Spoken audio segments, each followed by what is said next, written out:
97.7 ESPN The Zone. It is Top 10 Tuesday in the Doghouse. And you know what? Today's Top 10 deals with the takeaways from yesterday's high school media days. The 10 things that impressed me the most. You know what? Let's get this out of the way right now. Let's hit it right now. Hit it, Grizz. See, he looks for it. And now he looks again. And now he's typing. He's panicking over there. He said, hit it, Grizz. 9, 8, 7, 6, 5, 4, 3, 2, 1. It's the Tuesday Top 10. Yeah, that's what he said. He said, hit it, Grizz. And there you go. All right, first off, top 10 takeaways from last week, from yesterday. In no particular order. All right? The social media engagement was off the charts. And the viewership on YouTube and Facebook was the highest we've had yet. So that was outstanding. Number 2, everyone showed up on time and in team gear with a helmet, much like those of you that are watching on WZZN TV see these beautiful helmets that are in front of us here. Some of these helmets were there. This beautiful New Hope helmet was there on location. And whenever you throw something like this, you're always concerned, did they get word? I emailed the coaches 2 or 3 times during the process. And they're not great at getting back to you. I'm just saying they're not great at getting back to you. But they all showed up. I was like, hey, okay, guys, make sure you guys are in jerseys and make sure you. And they all showed up with their jerseys, with their helmets, everything we asked. They were on time. It was phenomenal. Because you have these nightmares before you throw an event that no one is going to show up. All the media, number 3, all the media was there as well. And they stayed there for like 4 or 5 hours. I mean, it was tremendous. I mean, these people got jobs. They got things to do. You're afraid that they're going to jump in and jump out. And they were there for 4 or 5 hours. Jimmy Lay was there from AL.com all day long. Looking for his story soon. That'll show up on AL.com. All 4 TV stations were there. ETV was there. It was incredible. Number 4 thing, takeaway from yesterday's high school media day. When feeding 51 coaches and players plus the assembled media, you need to have twice as much food as you originally think. And by the way, thanks to Champies for hooking us up with the chow. Champies of Madison. They're like, you got enough? I'm like, figure 100. We needed more. Those first, the linemen lined up first to go through the line, and they were just piling that chicken on their plate, man. Next time we'll have servers. So I feel bad for, I think Madison County was the last school to show up in the afternoon session, and there was no food left for them. I mean, they could have had baked beans and potato salad, but there was no chicken left. So I'm sorry. I apologize for that. Number 5 thing that impressed me about yesterday, Hall of Famer Walter Jones, maybe the best left tackle in the history of the game, flew in from Seattle to be there and promote his Offensive Lineman of the Week program. Now, Big Walt will be a Football Friday regular this season. He'll join us each Friday to tell us who won the award and why they won the award. Number 6 takeaway from yesterday, the kids are so media savvy. I mean, they were well-spoken. They were well-prepared. And for the most part, they were stereotypical of what you would think. I mean, the quarterbacks were all buttoned up. They were like bankers. They were like financial planners. They were leaders. The linemen were quiet. Some of them didn't say hardly anything. Yep. Serve and protect, baby. Serve and protect. The ones who did speak up, lineman-wise, were very intelligent. I mean, the kid from New Hope is going to be a naval officer. He's going to the Naval Academy. I mean, you got to be a pretty bright kid to do that. The running backs, they just kind of grunted. I think they were pissed off about their salaries in the NFL, maybe. I don't know. They just kind of grunted. Linebackers, they sneered a little bit. They were a little bit scary. I got to be honest with you. The linebackers were a little bit scary. they just kind of looked at you and kind of like smiled, and they didn't answer your question, and they're like, I'm going to answer your question, then I'm going to take your lunch money. The DBs and the wide receivers, they wouldn't shut up. I mean, it was pretty much what you expected. They pretty much fell along these stereotypical lines. Number 7 takeaway. Everyone thinks they're going to the playoffs, which is exactly what you want. You know the reality is that half of them aren't, but everyone thinks they're going to the playoffs. I like that attitude. Number 8 takeaway from yesterday. There's more coaching turnover than you ever hope to see. And those new coaches have a hard time filling out staffs. I mean, there are new coaches that are like still filling out their staff here just weeks before this, days before camp opens, really. Weeks before the first game. Number 9 takeaway, the Huntsville Sports Commission, which helped us put on the event. They were there all day long. Mark Russell he had kind of it was like a bowl game jacket on. You know what I mean? I thought he was there from like the Tangerine Bowl or something like that. I'm like, oh, look, we got a bowl representative from the Blue Bonnet Bowl here. He had this light blue sport coat on with the Huntsville Sports Commission patch on it. He looked like a bowl representative. Mark Russell is great. But they were there, and they were shooting all day long, shooting material for a hype video that the kids had a ball with. I mean, that was really cool. And finally, number 10, our staff was absolutely tremendous. I know it's self-serving to say, but man, that Sports Med Stadium Club looked incredible. And Scott and Steve and John went down there last Friday to set it up, and it was great. And there was no air conditioning in there either when they set up, but it was tremendous. And we had backdrops for every table, plus great signage that was made up by Minuteman Press, who were, Minuteman Press was outstanding, got everything done in a timely fashion. Yesterday, John running the video stream, Chad running around, bringing players over to the interview set, changing over the tables from the morning session to the afternoon session. Scott and Drew anchored about 4 hours, knocking out 9 teams. They started at 7 in the morning. I did about 3.5 hours interviewing 8 of the afternoon teams. It was just great. It was just tremendous. And then everyone staying afterwards late to clean up, except for me. Everyone chipping in to pick up all the gear and all the signage and all the pop-up. Everyone was on hand. At least that's what I was told, because I was gone. I was like a rumor. Out of there. On to the next thing. Anyway, appreciate everybody. It's a good job by all of them. Now, I'd love to hear what you guys thought of it. What did it sound like on the radio? I'd love to know, because the social was phenomenal. What did it sound like on the radio? Did you enjoy it? It's the first time we did it. People are already asking, hey, how about doing one for basketball? Did you enjoy it? Phone lines are open, 256-576-4977. 256-576-4977. You can also text the show, 732-9TA-SHOW, 732-982-7469. It's a great way to communicate with us. My personal Twitter feed is at Thom Abraham Show. The station's feed is at 97.7 ESPN. Facebook at 97.7 ESPN. You can watch the show there. You can watch it on YouTube on WZZN TV as well. In fact, go ahead and subscribe to our YouTube channel, WZZN TV, and get notifications. 97.7ESPN.com has links to all of that stuff. While you're at it, get our app. And just search the 97.7 ESPN, the Zone, from your app store, and you can get the app.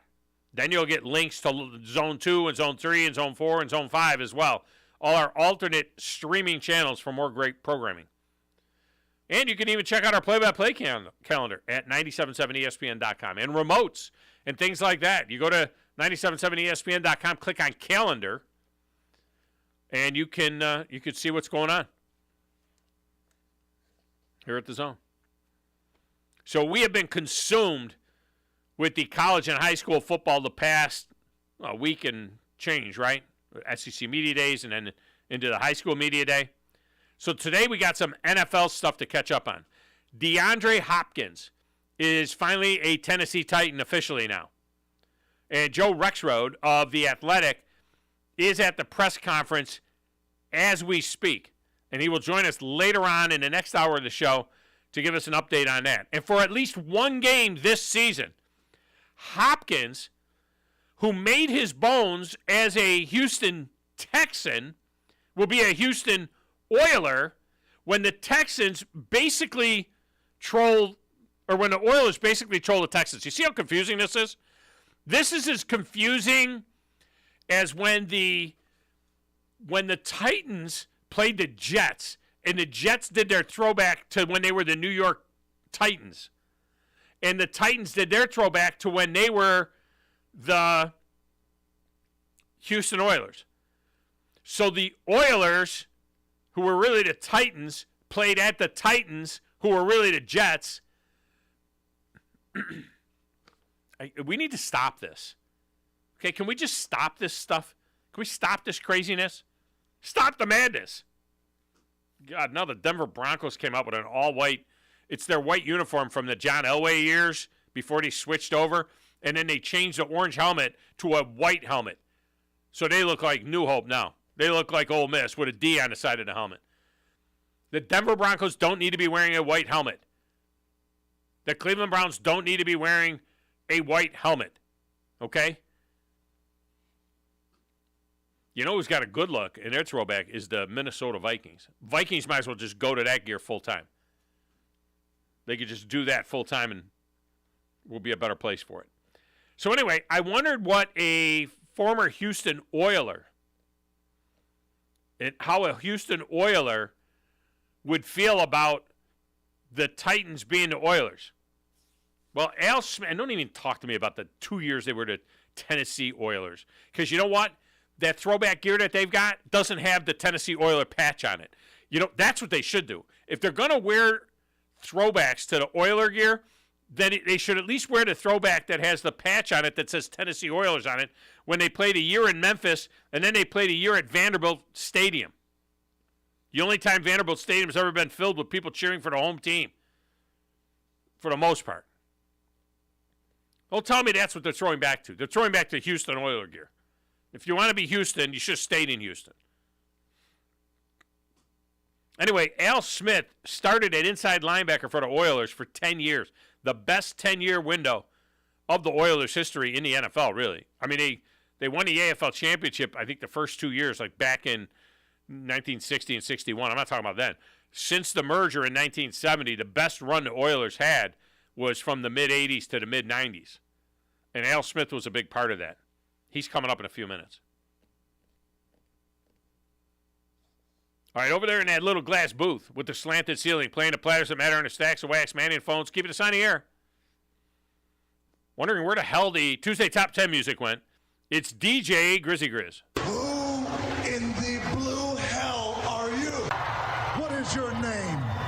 Detective. It doesn't matter what your name is. I'm the producer of this show. If I didn't step up, you're nowhere. I put this thing together out of spit and polish. I mean, this is ridiculous. It's a radio show. It ain't a one-hour television spectacular. I think this is one of the traits of a really good producer. Keep the talent happy. I'm all jacked up on Mountain Dew. Now, Tom. Hey, Tom. He may be the smartest person that I've ever met. Testosterone high today. What's that? Testosterone, whatever the it is. Testosterone. I wake up in the morning, I piss excellence.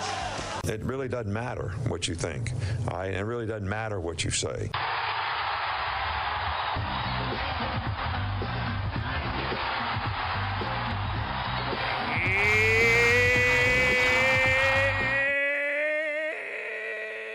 Delicious, how you doing? I'm doing all right. I need to get with the one Steve Moulton and our great program director and figure out why, again, the buttons aren't working. Because remember, we talked about this last week and it was going to be addressed and it just didn't get addressed. So I had to just throw it in there real quick. Oh, you mean remember we took the power hit last week? The hotkeys still aren't working? Yeah, the hotkeys are still messed up. I thought they got fixed. That's on me. That's. So how did you end up playing it if the hotkeys were messed up? You can throw it into like the actual log and then hit the button because it's a touch screen over here. Wasn't that like a week ago that problem happened? It was Thursday. Well, it's Friday, something like that. Oh, okay. They're on all vacation in her mind. I mean, we're all, we're Is he the only one that knows how to fix it? If he had showed it shown it to me, I would be able to do it. But I haven't. People seen don't it. even know what you're talking about. They don't know hockey. They don't know what I'm talking about. Yeah. They don't know. It's all technical stuff behind the scenes. That's all it is. But See, I don't have okay. that. I don't have that issue at the Big Dog Studio, Dog Production Studio. Everything we have works. internet problems. Everything works there. The internet will go out every once in a while, but I don't have. I'm doing all right because the Braves are 8-1 in rubber games and coming off that win against the Brew Crew and going up against the Red Sox, and I'm excited. Just go ahead and pound those guys for a couple of nights. Yes, that would be nice. It's one of these little. I hate these little 2-game. Yankees are playing the Mets. Braves are playing the Red Sox. They were off yesterday. They play these 2 games, and then they're off again on Thursday. I mean, I hate that.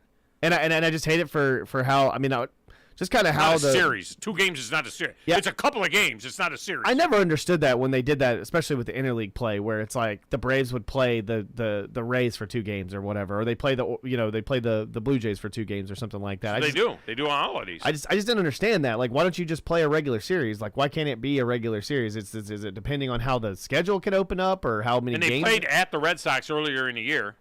Yeah. Right. So why don't they go back to back and just go two there, 2 here, and let's go on. That'd be cool too to make it like a fun little road trip too, like in the same week or something like that. Yeah, just play 2 here, 2 there, and you're done. Yeah, that would be a lot more fun. I'm not a fan of interleague play. I like it because you don't get to see those teams too much. I don't even care to see them. If you're, it's like Alabama playing Kentucky every year. You know what I mean? You don't get to see it. You don't get to see it. Yeah, but you see Alabama play all their teams in the West. Up until now. Next year when it all changes. That's true. But I like it. To be honest with you, I'm just I like when they just play in their own league and then you see them at the All-Star. It doesn't matter. It's 20 years. Anyway, it's not ever going to change. It's not going anywhere. What's going to happen is you're going to get 2 new teams in baseball in the near future, in the not too distant future. They're going to announce it. They're going to expand to 32.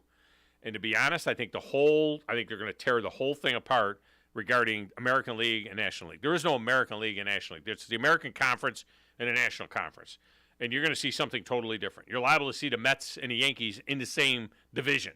They're going to go to like 4 4-team divisions, just like the NFL, or 2 8-team divisions, which would be fine too. And you're going to see it. They're going to just tear down the whole concept of American and National League. The rules are all the same now. There's only one president. All right, there used to be the league presidents. They used to have their own umpires. They don't do that.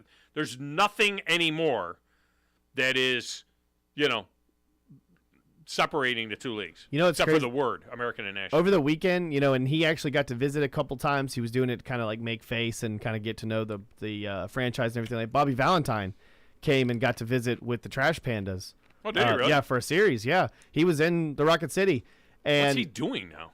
It's something player development type for the league. Yeah, for the Angels. Oh, okay. Yeah, and so he was making rounds and everything like that, and I heard him on the radio just over the weekend, and he was talking about expansion in the two teams. His idea, which most people thought was crazy and just insane, was you add those 2 teams, but you add like 4 to 6 teams from the Japanese, Korean league and everything like that because they've already got 40,000 people and fans, and they already have the infrastructure and everything like that. And then you make it more like a global brand, and then add those teams. He's crazy. If you wanted to do like it, that would be crazy. I'll tell you the only thing I would go for. I wouldn't mind seeing a true World Series. I wouldn't mind seeing at the end of their season and the end of our season the 2 champions playing each other. But with the good on good. So what he also just said, play that. What he also said about it was the playoffs would be good. Would everybody that's to make the playoffs? Obviously, the best teams would make the playoffs. Then the top 2 teams from the World League would come over and play in the playoffs against the American teams, and then that would be for the. Well, that's not fair for them though to never get a home game in the. Well, I guess the playoffs. Look. Yeah, there's something there. I wouldn't mind seeing it, but you'd have to make it be like part of the regular season because otherwise you just get. We send those teams over a lot of times to play there, and they play like their ass off. They play like it's the World Series, and we send like a B League team there. He also said something like they send them over there for like a 10-game series. You play 2 different teams, right? And then you just keep them over there. Oh, you mean if his idea during the regular season? Yeah, he's nuts. I know. It seemed like a lot of good moves, but it also seemed it just seemed like a lot of craziness. Yeah, a little craziness there, a little nuttiness there. All right, let's get a break. When we come back, Al Smith will join us next. Former Houston Oiler, worked for the Titans. What's he think about this whole deal with the Titans being the Oilers or being the Titans, or are they the Oilers? I don't know. We'll talk to him right after this on 97.7 ESPN, The Zone.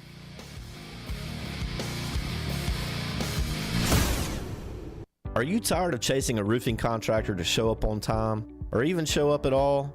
I'm Sam Fleming with Fleming Roofing and Restoration. Our motto at Fleming Roofing is we show up. Our goal at Fleming Roofing is to provide the reliable customer service that you deserve, and we have the resources to meet all of your roofing needs: residential, commercial, industrial, replacement, or repairs. We are manufacturer certified for roof coatings, single-ply membranes, and asphalt shingles. Whenever you need a roofing professional you can count on, call Fleming Roofing and Restoration. We are committed to finding the solution that meets your needs. We don't have quotas or heavy-handed sales tactics. Fleming Roofing, we have expert experience. We show up. Free estimates, residential, commercial, industrial, replacement, or repairs. Check us out at FlemingHSV.com. FlemingHSV.com. When you need a quick response, it's Fleming Roofing and Restoration. We show up. Forgiveness. Wow, what a word. What a gift. All of us have done things in our lives that we regret. All of us have done things that are disobedient. All of us have sinned and fallen short of the glory of God. Thank God for his forgiveness. Thank God that he separates our sins as far as the east is from the west and remembers them no more. Hey, I'm John Dees, pastor at Cross Point Church, smack dab across the street from the YMCA in Madison. Check us out at cpcfamily.org. This is Wes Neighbors sitting here with Philip Love of not only Eagle Insulation, now he represents Eagle Companies. Eagle through the years have added several companies to help individuals or builders through their construction renovation process. Eagle is known to represent quality, efficiency, and professionalism. Philip, I know you do insulation, but do you do masonry? We do. Do you do grading, erosion control, and dirt hauled off? We do. Do you do after paint, which includes shower doors, mirrors, shelving blinds, and bath hardware? Yes, we do, Wes. Do you do landscaping and irrigation? Yes, we do. So basically, Eagle can help you all along your process of building your house or doing renovations. So do you do plumbing? We do not, Wes, but we can find somebody to do it. Just give them time. They'll be there. Anyway, call Eagle Insulation at 256-755-1556. Eagle saves you time. Eagle saves you money. Call Eagle today. Thanks, Wes. The kitchen is the heart of any home. It's where the family gathers. It's where kids discover old recipes and make them their own. Just starting out or just now getting started on the dream kitchen you've always wanted? I'm Chris Haygood, and from all of us here at Bob Wallace Appliance to the home builders and the homeowners of the Huntsville area, a heartfelt thank you for buying local. We're in Huntsville, Florence, and Coleman, and online at bobwallaceappliance.com. Ann Adams with Berkshire Hathaway Rise Real Estate is the one name to know if you're buying or selling real estate. With years of local experience, Ann Adams offers buyers in-depth knowledge of the local housing market and will narrow available properties down to those you'll be interested in so you can save time when shopping for your new home. If you're ready to sell, Ann offers a seamless process using accurate pricing and expert negotiation skills to make sure you get a fair price for your home. Call Ann Adams today at 256-337-2625 or log on bhhsriserealestate.com. Tom Luganville here for my friends at Woody Anderson Ford. Bobby White and his team take great pride in their service department, and you can see it the moment you walk into those beautiful new service lanes. And just like a championship team, they all work together to make sure your experience is second to none, whether you drive a Ford or not. Also, check out the gold certified pre-owned inventory at Woody Anderson Ford for great deals every day. Stop by and see them at Jordan and Sparkman or at Woody Anderson of Madison on Hughes Road, or visit WoodyAndersonFord.com. The best place to get 50s diner-style homemade delectables is Bubby's Diner. Located at 8412 Whitesburg Drive Southeast, try their all-new expanded breakfast menu with homemade waffles, omelets, and shrimp and grits. With 3 generations of experience, Chris Bubby Belcher has the best burgers in town. Don't forget to leave without a homemade pie or a hand-spun milkshake. Give Bubby's a call today at 256-513-8080. Bubby's Diner, home of the donut burger. This will turn journalism on its ear. Watch our stream on WZZN TV on Twitch and YouTube. But you are the greatest hero in American history. We are 97.7 ESPN, The Zone.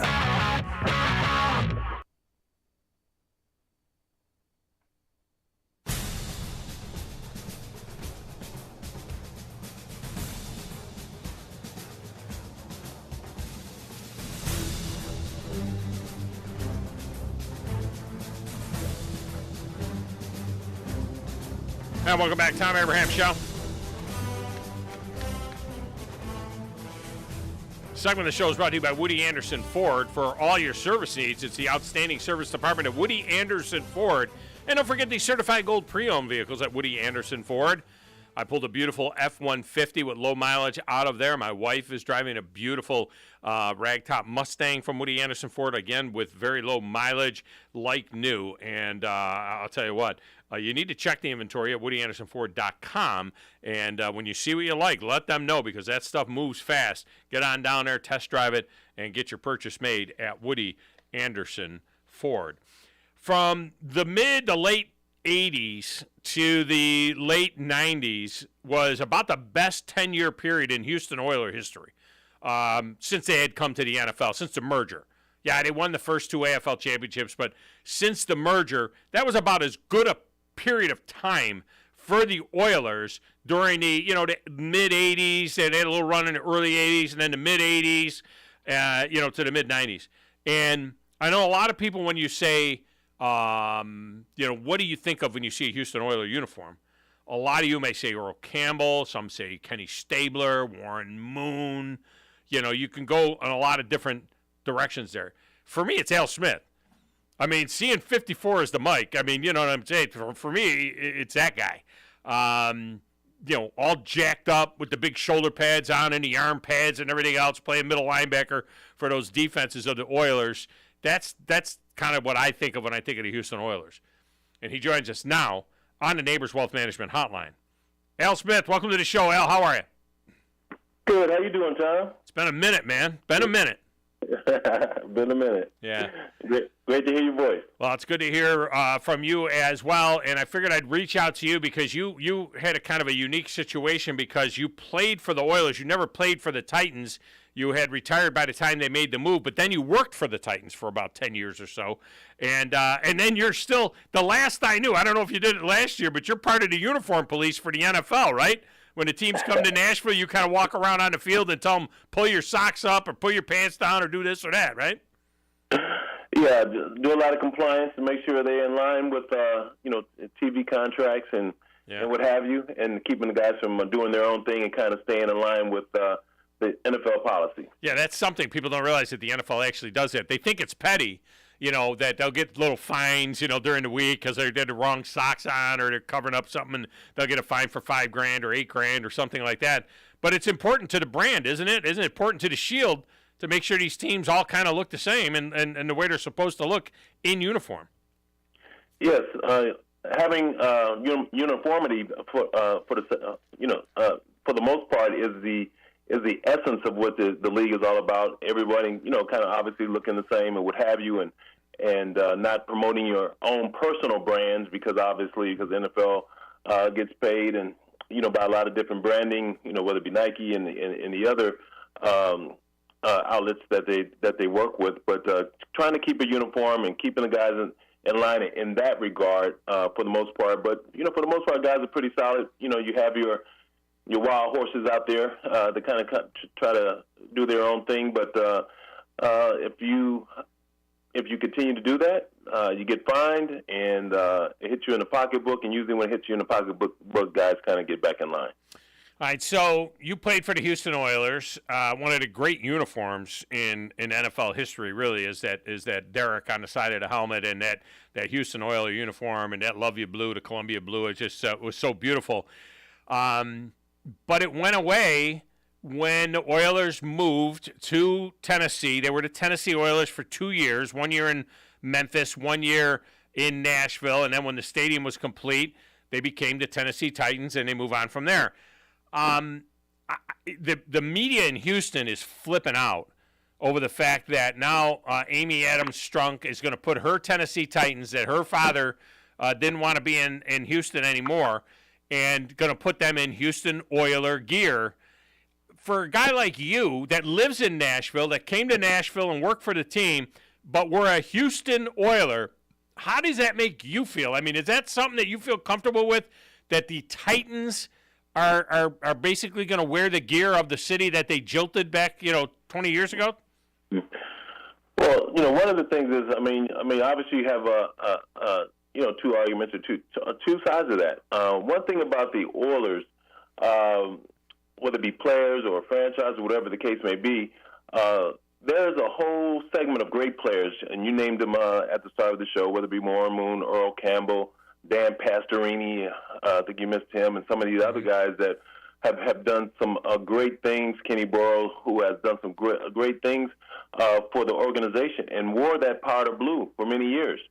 And when the team moved, and obviously the name didn't move with it, and a new team came to Houston.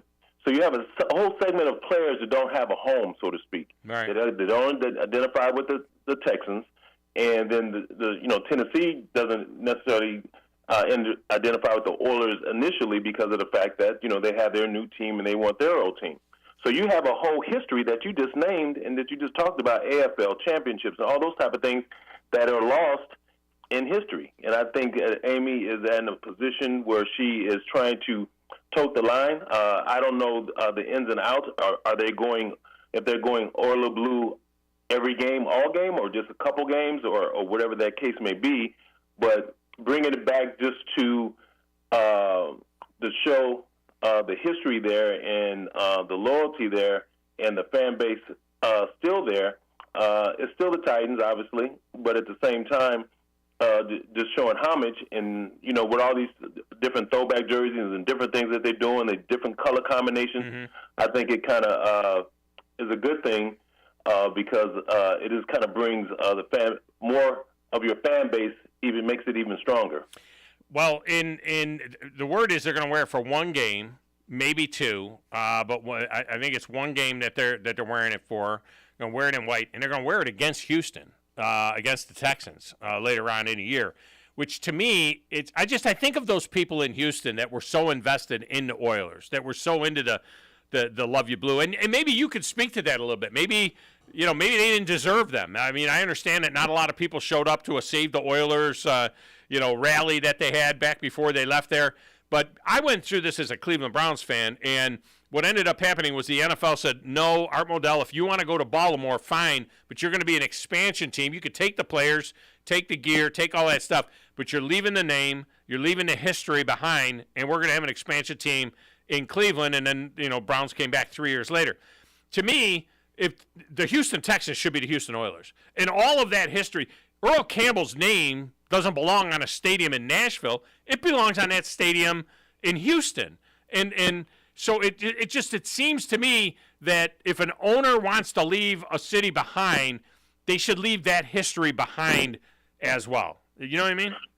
No, I agree with you totally, Tom. But when you look at what Bud was trying to do at that time, obviously they had the mayor, and what have you. It was a lot of political headbanging back at that time. Yeah. But as you look as the years have evolved, that teams are moving around like hotcakes now. Yeah. What he was trying to do back then is kind of like the norm, or for the highest bidder, or change your name or whatever the case may be, if the fans don't like it. So I agree with you in that the name should have stayed in Houston. That would eliminate all that. I like what I like obviously what Baltimore is, the Ravens or whatever the case may be, but they got their own name. But the Browns kept that history and kept that tradition right there. They got a new stadium, but it's still in Cleveland. So it's I hate it for the history, because when you look at generations of families, your kids, my kids, your father, or what have you, they grew up Brown fans. Right. And to gut that history and leave a whole segment in an organization like the Oilers had, I can see how she's trying to bring it back a game or two. If it was like just changing it all together and just wearing Oiler blue every game. Yeah, no, they're not doing that. I could see that could be an issue, but obviously a game here or a game there, I don't think it should be an uproar about that. Yeah, I wish they had stayed the Tennessee Oilers, to be honest with you. Not that the Tennessee Titans isn't a great name. And to me, if you're going to throw back, if you're the Tennessee Titans and you're going to do a throwback game, to me, you should throw back to the Steve McNair gear. You should throw back to that original Titan gear that they went to the Super Bowl with. Because now you wear a different uniform for that. So why don't you throw back to that Titan gear? That's a Titans throwback. This is an Oilers throwback, and I feel like you're almost mocking the people in Houston when they do that. It seems disrespectful to the people in Houston, and to me, the guys that wore. I never thought of it as what you said, though. All you guys that wore Oiler blue and were Love You Blue guys are, like, out there in space now because you don't really have anything that, there's nothing that anybody thinks of. And you're getting more and more years removed, from the old Oilers. So I never really kind of thought of that part of it. So that's a good job by you. Now, what was – go ahead. No, I'm sorry. And I think that's where Amy – and remember, Amy was, came up under her dad, obviously. Bud, being his daughter, kind of seeing that and having, because now she has reunions with Oiler reunions, but they have the Oiler reunion in Tennessee. I don't think she lives here though. In here, I don't think she lives in Nashville. I know Bud never lived in Nashville. He stayed in Houston for all those years. He'd fly in, fly out, all that kind of stuff. I mean, again, that would chat me a little bit. And do you think she lives in Nashville, or do you think she lives in Houston? I think she does both. I think she's back and forth. Goes back and forth? Yes, she's more back and forth and is more entrenched. She's more visible than Bud, whatever the case may be. She's in the public, dealing with fans and kind of more hands-on than Bud was. And she's more in tune to, like, the history and what it has done. And when you look at a segment of players, a segment of history, that is kind of out there. Like, if I just want to get an old jersey, I can't go to the mall or go get an Oiler jersey. Yeah.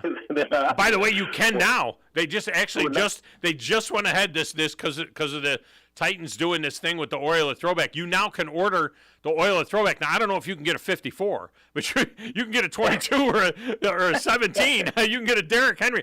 And how ironic is that? His name is Derrick Henry. So he's got the Derrick on the side of his helmet with Derrick Henry. Al Smith with us, former All-Pro linebacker from the Houston Oilers. What was your last year in Houston? Wasn't it like 95, 96, somewhere in there? Yeah, 96. The last dome. Yeah, the last year of the dome. Right before they left. So, and he had said in 95, he had announced that they were moving to Nashville for 98. They actually don't get there till 99 when the stadium gets done. Well, I can say you do get there in 98, and they play in the at Vanderbilt Stadium. So what was that like, that last year when everybody knew that you guys were leaving Houston? What was Houston? Did they not care? I mean, the fans and everything. What was the feeling like playing that lame duck year, basically in 95, 96?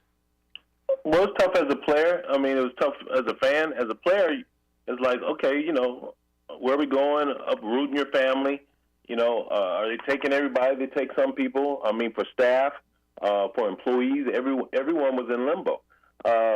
People weren't coming to the games because it's like, they're, upset that the team's leaving. And at the time, didn't necessarily know. I wasn't sure if the Texans were already, that name had been locked in and or what have you. They knew they were going to get another team, but they didn't, it wasn't all laid out before the Oilers left. So you could look at all these fragmented pieces along the way, from the organization to players to families or what have you. I mean, that was a lot to deal with. I mean, and I think that was a struggle. And within that, you're trying to play games. You're in Memphis.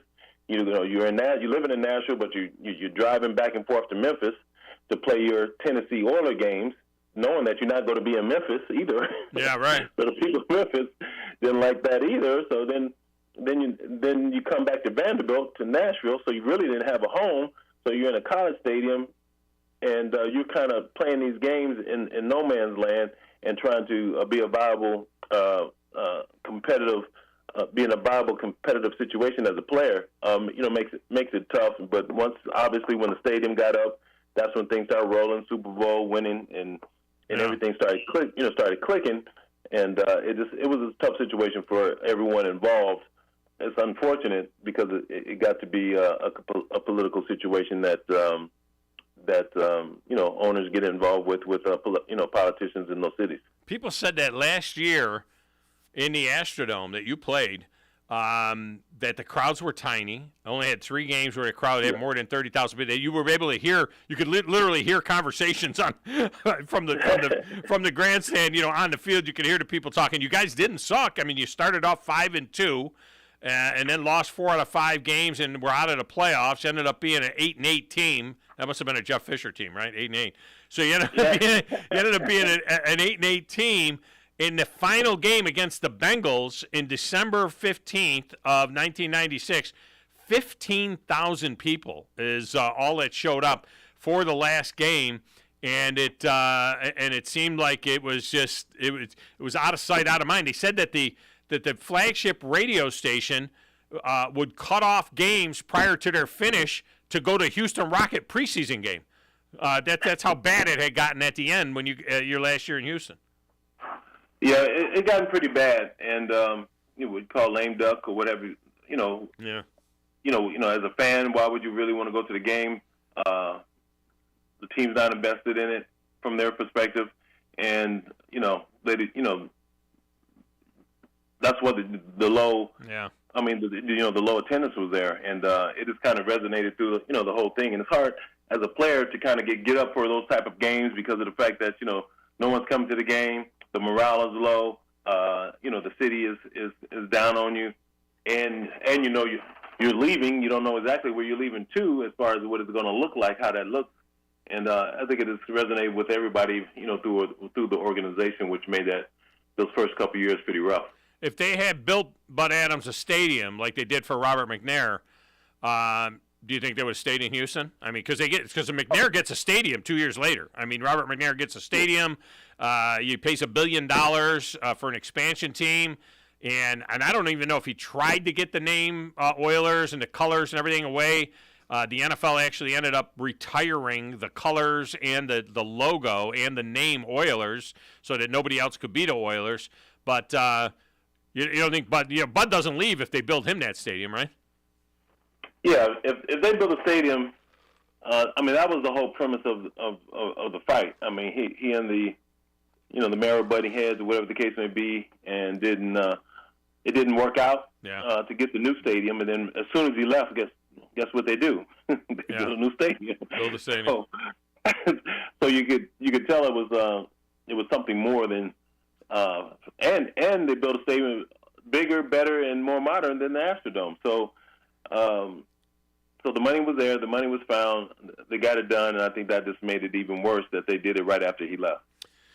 Al Smith has been our guest. Al, I appreciate you so much. It's great to catch up, great to talk to you, and I can't wait till you're on the field inspecting uniforms before that game where they're wearing the Houston. It'll be in December against the Houston Texans, and they'll be wearing Houston Oiler gear. And you'll be walking around on the field, and you're going to feel it's going to be very nostalgic for you. Probably got to go find number 54 for the Titans and see what your number 54 looks like, and tell them you want the jersey after the game. Yeah, I'm gonna have to put in a request or something like that. There you go, man. I appreciate you. Okay, you too, man. Thank you, Tom. And there are a number of teams that have moved that kept names, and teams that moved that didn't keep names in all sports. All right, we're going to open up the phone lines when we come back. Jim Harbaugh is facing a 4-game suspension. We'll tell you about that and more, and take your phone calls next right here on 97.7 ESPN, The Zone.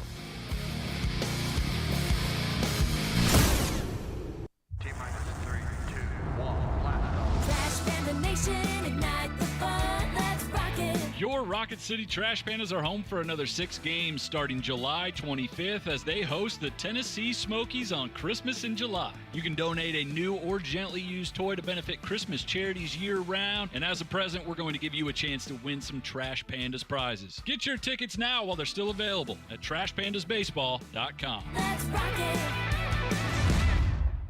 Do you have discomfort in your legs? Varicose veins can affect not only how your legs look, but how they feel. Symptoms of varicose veins include pain, swelling, aching, heaviness, and fatigue. Dr. Tracy Lowry of Best Vein Care of Huntsville can diagnose and treat your varicose veins with the latest minimally invasive techniques. Diagnosis and treatment is covered by most insurances. Call 256-715-7151 to schedule your free screening. Go to bestveincarehuntsville.com. At Woody Anderson Ford, it's your car, your way, every day. Hi, Bobby White back again for Woody Anderson Ford with some great lease and finance packages. Come test drive one of our all-electric 2023 Mach-E's and you'll see what all the fuss is about. Get financing as low as 2.9% for 60 months plus $4,000 in bonus cash. Or lease the Mach-E for $479 a month. And speaking of leases, how about a 2023 Bronco Sport for $399 or a 23 Edge for $449? These are 36-month leases with $5,271 on Mach-E, $3,709 on Bronco Sport, and $4,879 on Edge Do-It signing. Zero security deposit, just tax tag title, and your good credit. All offers in July 31st. Call 539-9441 for complete details. At Woody Anderson Ford, we also have F-150 STX with $3,500 in total trade assist, plus financing as low as 3.9% for 60 months. And with nearly 30 STXs to choose from, you may find exactly what you're looking for. Come on in today. Woody Anderson Ford. Hope to see you soon. Normally, when you call a roofing company, all you hear is, you need a new roof. Not when you call Fleming Roofing and Restoration. Since 1965, the folks at Fleming have been focused on what you need, whether it's an easy repair or a full roof replacement, commercial or residential. And when it comes to storm damage, you want Fleming on your side. They know all the ins and outs of insurance claims and will guide you through the entire process. Log on FlemingHSV.com and book your free estimate today. Fleming Roofing and Restoration. We show up. Great food and the best live entertainment is what it's all about at the Furniture Factory Bar and Grill. Head to downtown Huntsville every Tuesday for karaoke on the only outdoor karaoke stage in North Alabama. Thursday night is the Valley's longest running and biggest bike night. Food and drink specials, giveaways, and live music on the patio. And the Furniture Factory menu is fully loaded with options from steaks to salads, plus a whole lot more. Featuring a weekday happy hour that starts at 3. 619 Meridian Street, downtown Huntsville, and online at FurnitureFactoryBarGrill.com. I'm attorney Gary Lackey. If you've been injured and need a lawyer right now, do you know who you really get? I'm attorney Jennifer Lackey. You want to talk to your lawyer. My clients talk to me. And me. I'm attorney Justin Lackey. We're the ones that you talk to. And we're the ones who handle your personal injury case. And we'll take care of it. The Lackey Law Firm. 1-800-4RIGHTS. No representation is made that the quality of the legal services to be performed is greater than the quality of legal services performed by other lawyers. SportsMed is the official team physicians of the Rocket City Trash Pandas. And if the pros trust SportsMed, you can too. SportsMed provides every service you might need for complete orthopedic care, specializing in orthopedic surgery, sports medicine, joint replacement, spine surgery, neurosurgery, and podiatry. And they offer their own brace shop, in-house full-body MRI, physical therapy, walk-in clinic, and so much more. 4 locations and on the web at sportsmedalabama.com. From the Fox 54 Weather Center, I'm Chief Meteorologist Jordan Dressman. A mostly sunny sky this afternoon, maybe an isolated shower through the course of the afternoon, but most of us probably going to end up staying dry. Temperatures climbing into the low and mid-90s. It's going to be a touch on the humid end of the spectrum. Expect heat indices to climb into the upper 90s, lower triple digits. Dropping into the low and mid-70s as we head into the overnight, early into your Wednesday morning, a mostly to partly sunny sky through Wednesday afternoon. I'm Chief Meteorologist Jordan Dressman on your home for ESPN Radio, 97.7 ESPN The Zone. You want to see what I bring to the party? Congratulations to The Drive as we celebrate a decade of Wes and Steve. Here's to 10 more. Now, Sonny and Cher would say, that's on you, babe. 97.7 ESPN The Zone.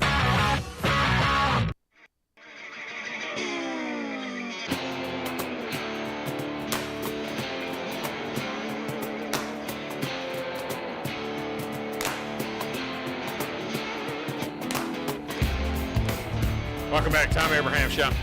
Well, our music sounds just like the music from the Morning Blitz. Have you noticed that? I don't know. It's uncanny. A little close. A little close. Yeah. Morning Blitz ripping us off. Sounds like Bassmaster Radio right now. Bad enough that kid ripped off my name. No relation. It's like, are you the third? It's like, no, not at all. No. Welcome back, Thom Abraham Show. Phone lines are open 256-5764. 97.7. A couple of things of note here. You may have heard by now, as you heard in the top of the hour updates, Bronny James suffered cardiac arrest. Kid's 18 years old at USC basketball practice where he's a freshman yesterday. This is what's mind-boggling to this thing. He had a cardiac arrest. They got him to the hospital. He's in stable condition. He's no longer in ICU. As far as I can tell, he's still in the hospital. So he's no longer in the ICU, in the intensive care unit. The James family asking for privacy and respect. LeBron and Savannah wish to publicly send their deepest thanks and appreciation to the USC medical and athletic staff for their incredible work and dedication to the safety of their athletes, close quote. We have no idea how this happened or why this happened, why an 18-year-old fit athlete would have cardiac arrest. Now, you talked about stuff that you've seen in your family where, taking too much Sudafed could cause something like that, and you don't know, what. We're not going to speculate because we just don't know what happened here. But Damar Hamlin has sent along his thoughts and prayers. He said prayers to Bronny and the James family as well. Here for you guys, just like you were here for me through my entire process. Damar Hamlin was hit in the chest in between beats, and it stopped his heart. That's a condition of something that happens. This kid was playing basketball, and as far as we know, just had the cardiac arrest. Cardiac arrest isn't something that you have as an 18-year-old.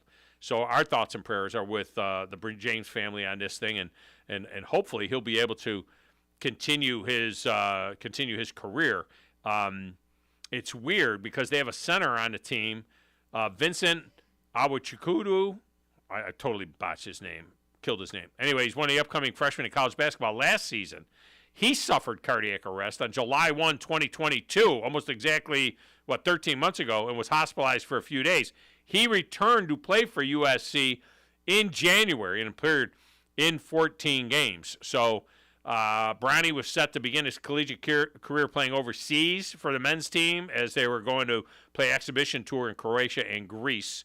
My guess is that that's not going to happen. And the reason they were practicing now is because USC was granted the 10 extra days of practice to get ready for that trip. The trip will happen, but I'm just saying, Bronny, I'm pretty sure Bronny won't be playing in that thing. So hopefully he'll be all right. And then, of course, the other big story that's breaking today is, and this is based on an investigation that started really a few years ago during COVID-19. We're talking about during the recruiting dead period back in the summer of 2020. But Michigan and the NCAA, according to ESPN, are negotiating a resolution to an investigation into Wolverines' recruiting practices that will result in a 4-game suspension for Jim Harbaugh, according to Pete Thamel of ESPN. Harbaugh would start the suspension to start the season, and it will span games against East Carolina, cupcake, Bowling Green, cupcake, UNLV, cupcake, and Rutgers as they open up Big Ten play. Now, the Rutgers game is at home, and you could say, well, Rutgers, if it was over in New Jersey, Greg Schiano, that could be problematic, who knows, but it is at home, so I don't think they're going to have any problem with Rutgers. Now, the thing is, my understanding is this kind of a 4-game suspension, this isn't just game day. He'll be out of the building for 4 weeks. No game planning, no coaching the coaches, no anything. So we'll see what happens, on this deal. Tom Mars, who is the attorney representing Harbaugh, says we are continuing to work cooperatively with the NCAA staff on enforcement matter. At this time, we are not allowed to comment on possible penalties or other aspects of the matter. So we'll see. We know what happened with Jeremy Pruitt. He got a 6-year show cause. He didn't have a job to be suspended from. But he got a 6-year show cause, which in the long run is probably worse than a 4-game suspension against 4 cupcakes. I don't know. But Jim Harbaugh, it's not the way to start a season that Michigan will start the season, probably no worse than 2nd or 3rd in the polls to begin the year. All right, let's go to the phone line. Speaking of Michigan, it's Wolverine Dan getting it started for us. Wolverine Dan, welcome to the show. How are you? Yeah, I'm hopping in my 5.0 convertible Mustang and I'm going to bust out a workout in about 10 minutes. All right. So come on now. Let's get this straight here, okay? Anybody could coach this team. That's how good they are. Even John Cooper can coach this team. That's a blast. Are you calling to bring back John? You want to bring John Cooper? You want to bring Lloyd Carr in to coach the team? I mean, you want to park the car? No. Anybody could do this team. Okay. Steve Moulton could coach the team. Well, let's not get crazy now. We need him to get the buttons fixed on the Scott studio first before he goes and coaches the Michigan Wolverines. Hey! All I know is when they play in Lincoln, Nebraska, they better win because that's where I'm going to be this year. Oh, really? I go to every away game now for the rest of my. Well, I'm going to finish it out. I mean, my buddy and I went to the Iowa City last year, and now this year it's Lincoln, Nebraska. So you go to one a year. You're going to go one road game a year. Yep. Have you ever been to a Michigan-Ohio State game? No, I've not. Wow. You sneaking up on that one? You sure you want to go to Ohio Stadium for that? Don't you want to? Yeah, I don't think anybody's going to mess with me. I'm in pretty good shape. So yeah, but you're not getting any younger. You know what I mean? You don't want to be 70 when you go. Tom, I feel like I'm 34, not 64. Trust me, I do. It's amazing when you lose a bunch of weight and you really work out. Yeah. It changes the whole dramatics of your life. Now, with that said, let's move on to something more important. First off, I want to talk about the British Open. Yeah. I enjoyed the living crap out of that, boy. These guys out there just in some lousy weather, and I love when to see these golfers grind. And the winner was that Hanlon, right? Yeah, that Brian you just jumped out of my head. Not Hamlin. Brian Harmon. Brian Harmon winning the thing, and it was funny because at the beginning of the broadcast to hear Paul Azinger talk, he was like, this kid is, he's never been able to finish the deal. He hadn't won any kind of a tournament in 7 years, and, this is a different deal. It's a British Open. He just was like predicting that this kid was going to fall apart. And he did start to kind of, a little chink early on, made a couple of bogeys, but then he bounced right back with birdies, minimized the damage, and nobody ever really pushed him. I mean, it got to 3, but that was just because of him losing shots. Nobody came after him, you know what I mean? And so he was able to pull away and get that six-shot win, and it was one of the biggest long shots ever to win the British Open. Ooh, that paid off a little bit. Big time. Speaking of odds, yesterday I was watching this ESPN college football, whatever, and they were talking. Then next to it, they got like a display, a little ticker tape showing odds are for teams and everything. Yeah. Now in the NFL, is there 28 teams in the NFL? 32. Well, I apologize. Okay, 32. Yeah. All right. Well, I looked at the Detroit Lions. They're a 22-1 favorite to win the Super Bowl. That's starting from the top, just Kansas City, Philadelphia, you work your way down. That's 10th from the top. Yeah. So that means you to believe this, Tom, is that people in the NFL believe the Lions. Vegas does. People in Vegas certainly believe in the Lions, and the Lions are worth believing in a little bit right now. I mean, they're in a division. Thanks for a call. I appreciate it, Wolverine Dan. They're in a division where that division has kind of come back to the pack a little bit. And, with the Packers struggling a little bit, nobody really believes in the Vikings much. So if they can get to the playoffs, who knows? But they're a live long shot, about 10th and about a third of the way down in terms of winning the Super Bowl. Doesn't mean they're going to do it, but all right. Phone lines remain open at the top of the hour. We'll get our short break in here. We'll come back and take more calls next, right here on 97.7 ESPN, The Zone.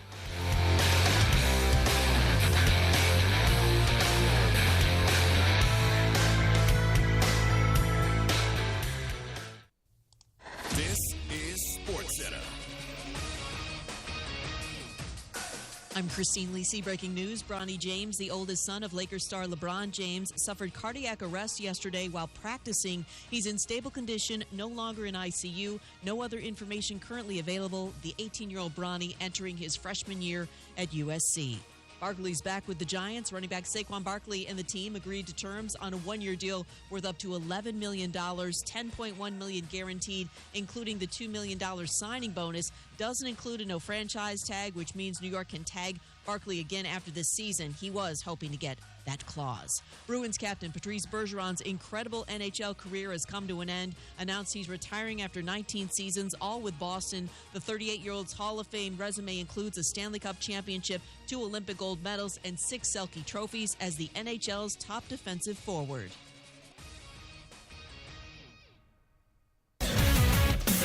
KZZN, Union Grove, Huntsville, Alabama. 97.7 ESPN, The Zone. These days, saving time is important, and saving money is even more so. That's where Eagle Masonry and Insulation comes in.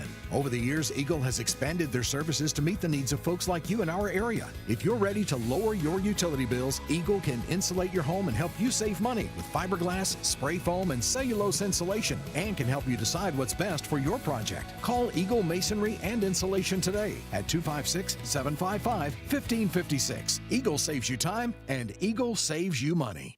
Tom Luganbill here for my friends at Woody Anderson Ford. Bobby White and his team take great pride in their service department, and you can see it the moment you walk into those beautiful new service lanes. And just like a championship team, they all work together to make sure your experience is second to none, whether you drive a Ford or not. Also, check out the gold certified pre-owned inventory at Woody Anderson Ford for great deals every day. Stop by and see them at Jordan and Sparkman or at Woody Anderson of Madison on Hughes Road, or visit WoodyAndersonFord.com. Your home of the Crimson Tide Sports Network. You chill out when you're supposed to chill out. You work when you're supposed to work. You don't chill out when you're supposed to be working. 97.7 ESPN, The Zone. You need to be more like a dog. Like what you guys are doing. You've got your fingertip on the pulse of your listeners. You guys know what they're talking about. Be a dog. God bless the show. You are the Messiah. We need more dogs. This is the best show on radio. The big dog, Thom Abraham, is here with you. Hey, I see you. I see you, dog. So settle in and get your bark on. That's my dog. Now live. Here he is, the big dog. Let's go, baby! Thom Abraham. How you doing? How you doing? How you doing? How you doing? How you doing? How you doing? How you doing? Look, I don't speak Spanish. I don't know how to say this, so I'm going to choose my words very carefully. I think you're a psycho. Do you know who I am? I mean, that guy sounds like El McPherson farting into Miles Davis' trumpet.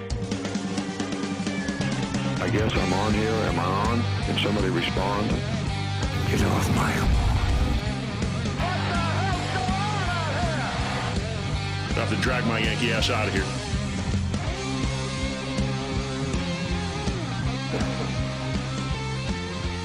Welcome back. Hour number 2 of the Thom Abraham Show. This segment of the show brought to you by North Alabama Mortgage. Whether you are in Alabama or Tennessee or Florida, North Alabama Mortgage has the right product for you. And, you know, if you're thinking that, well, why would I want to do that now? Well, let me talk to you about this a little bit. First of all, rates have stabilized. Yes, they went up from where they were a couple of years ago, okay? It's going to be a minute before they get back down to that. But the rates have stabilized. But here's the bigger thing. The rates are a lot less than what the rates are on that high-interest credit cards that you're paying. And the value in your home is a lot more than what you think. So, what you may think anyway. So get a home valuation done by North Alabama Mortgage. And then look at maybe doing a refi and paying off all those high-interest rate credit cards, and you'll be a lot better off. Now, if you're thinking about buying a new home, and you're out there looking, most places now, they want you pre-approved before you even look at the house. Not pre-qualified, but pre-approved before you look at the house. So you're going to want to go ahead and get pre-approved, and then you can look at a house, and then your offer looks that much better because you're ready to close, just like that. Grizz, I don't know, were you listening yesterday to the morning show, to Talking Ball, when Brandon called in? And he said that I was afraid of having a wing eating contest Yes, I did. in Atlanta, Yes. and he made that comment. And why would he think that I'm afraid of a wing eating contest? I don't know. I had the original wing eating contest in this town, which was huge hit. 2, there are liability issues with those things nowadays. You know, the people who actually invented the wing eating contest on the air is WIP Radio in Philadelphia. They were getting to the point where they would have 15,000 people show up. I could see that in Philly. Yeah, they would have 15,000 people show up in the arena in Philadelphia for their famous wing eating contest. They don't even do it anymore because of liability issues. We had a great one. But here's the bigger issue. Yeah. Why would I do a wing eating contest in Atlanta where I got no listeners? The only people that are going to be at the show in Atlanta are you and me and maybe my 4 sons. I know that Drew and Scott are going on the trip, but they're not going to come. They're not going to be there. They're not doing a show there. They're not going to be there for the Thom Abraham show. And they're sure as hell not going over there to do a show at 7 o'clock in the morning. It doesn't make any sense. I don't know where they definitely have to find somewhere too, and I don't know where they would find somewhere. Well, maybe they are going there to do their show. I don't know. My thought is that remember they got to find a morning place, and Goldberg. Well, was it Goldberg's? He'll probably Goldberg's for my show. It was Goldberg's for your show. I think. I don't know. I got to talk that was to the those morning people. place. I got to get it set up. Well, Brandon was one of the guys to know. Well, why are they doing their next? Because then they got to go the night before. That's true. Unless they get up really early. They're gonna do their show 7 to 9 in studio. Yeah. And they're gonna be there by noon. That's what they're gonna do. They're gonna leave here and drive over there. Why would? And they could still be there way before the game. Times the game starts 6:05 our time. We need to be on my time. I got to think on my time because then I got to come back 6:05. Game will be over at 8:30 or so. We got home about midnight, a little after midnight or before. Yeah. Depends on how fast you drive. Well, for you, it's yeah. Closer for you, me. Yeah. It's a little closer for me because then I just shoot over to Chattanooga and go down. So I have to now ask Brandon, listen, if it wasn't for Brandon, I wouldn't be going to the game. I mean, he's our hookup in Atlanta. So I'm not going to be harsh on him, but I don't understand why he disparaged me that way. So Brandon, why are you casting aspersions towards the big dog here, saying that I bagged out of doing a deal, doing a winging contest? Well, I had mentioned it to Scott Tyson, and his response was, "Tom's not going to do that because he doesn't want any." Well, I don't remember that either. I think that was trash talk. I thought you mentioned it. Yeah, it sounds like trash talk. I don't know why Tyson would say that, but it doesn't make any sense for me to do it over there because there's none of my people over there. I can announce a wing eating contest on Friday, and I'd have the people show up to eat wings at Baumhauer's or something on Friday. I'm just talking about amongst y'all, not for everybody. Oh, amongst us. A wing eating contest amongst us. Get like 50 who can power 25. Oh, God, no. The 4 Abraham boys to see who is, who's the next to take the mantle, kind of psych them up a little bit. I think it'd be a good time. But I told Drew and them, I was like, man, if y'all want to come and be a little closer, the double wide has got plenty of room. Drew stayed there before. I told him come crash tonight. But I don't see why y'all don't go down there on like Saturday night, take the JYB, take her out somewhere nice, take her up to the Sundial, and then just be there Monday for your show and then come back Monday night. I mean, she got 47,000 likes on the internet for her anniversary. She deserves a trip to the Sundial at the Weston Peachtree, does she not? That's not the worst idea you ever had.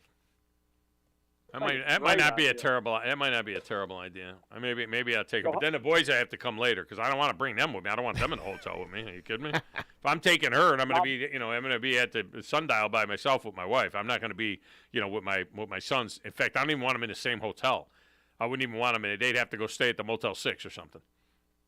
Yeah, you stay at the Weston Peachtree, and we can stick them up there at the Hampton Inn or something up near the Braves Stadium. That way they could battery it up the night before. Yeah, no, I don't even know if they get the Hampton Inn. They get like the Dewdrop Inn, something like that. Well, they're not. We're not going to put them up anywhere. Let's see what they can afford. You were talking about the Lions earlier. You do realize that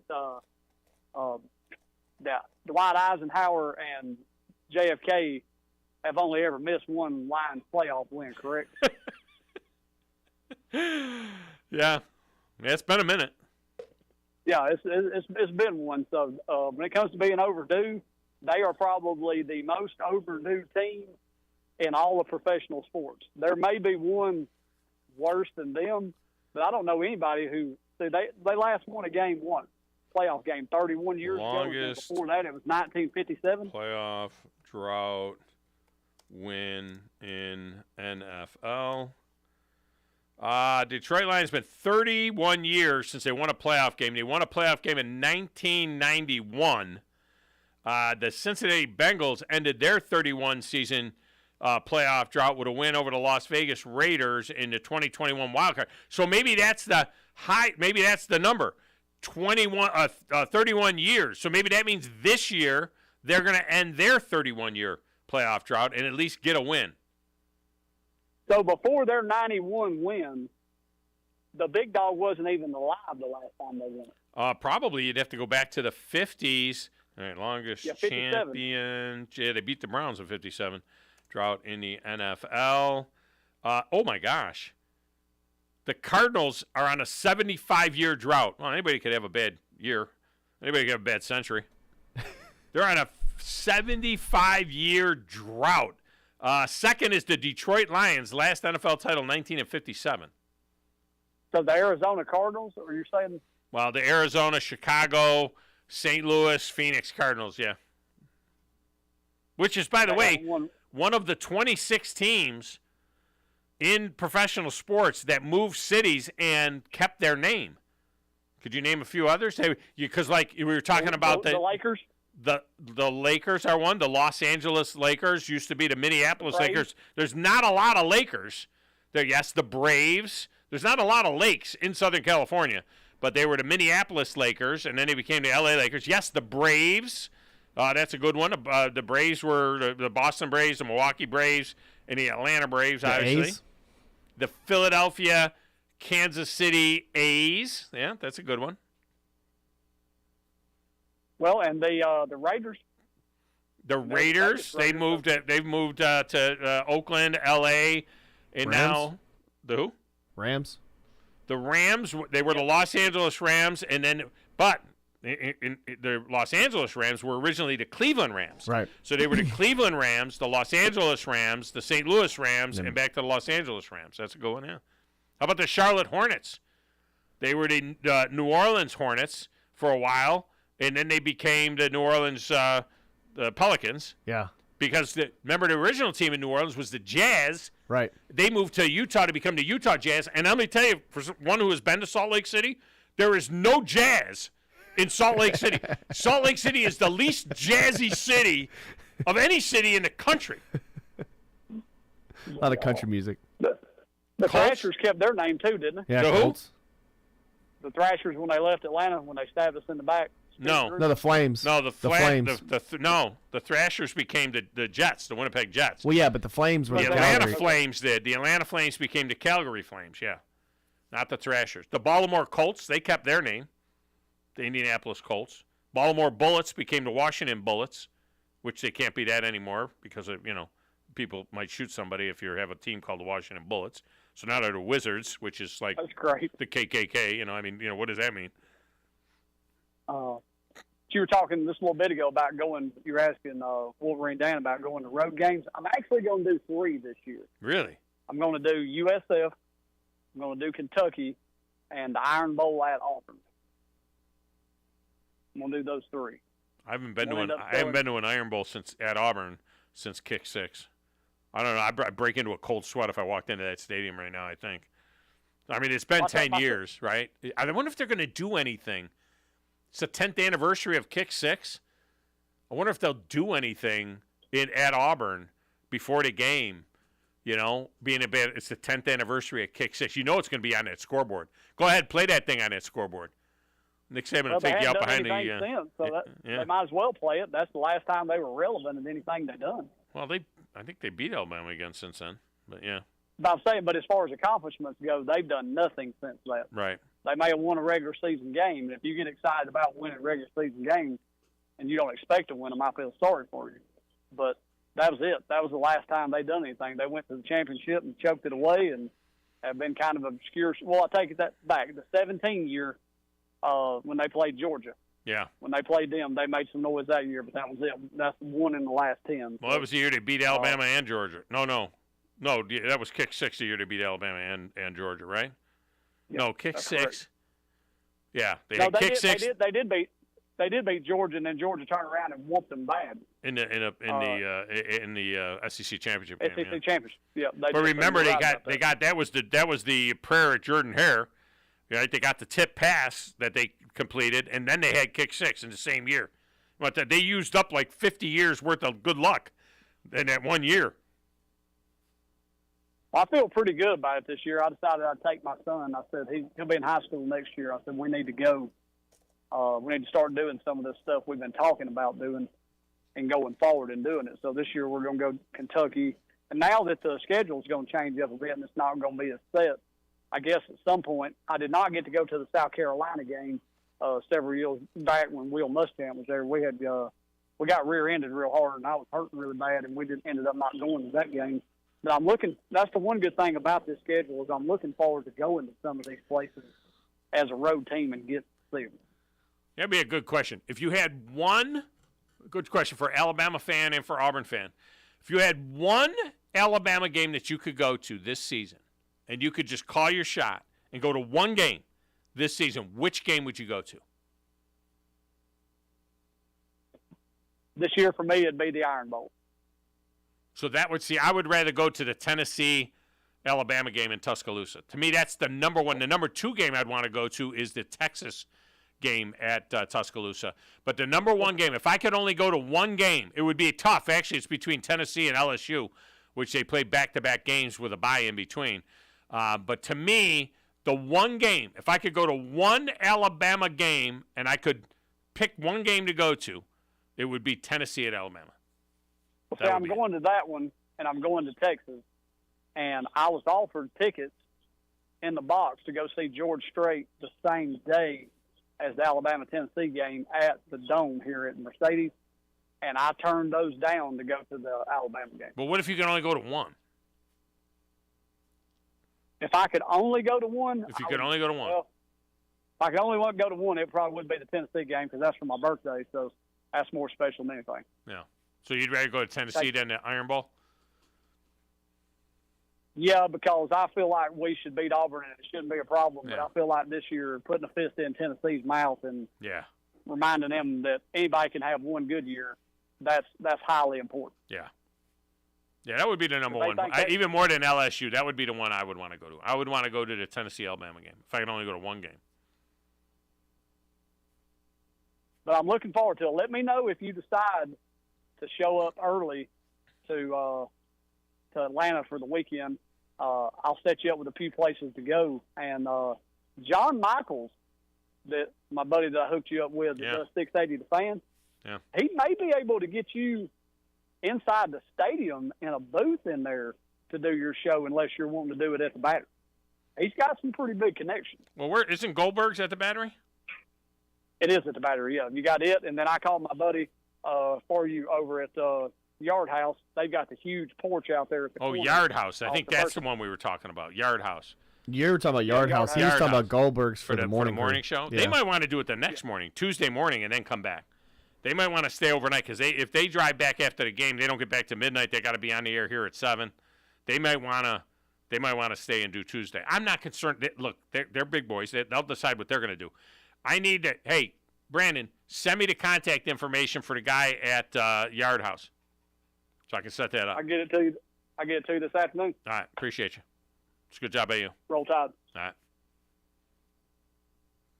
If there was one game, that would be the one. In fact, I might go to that game.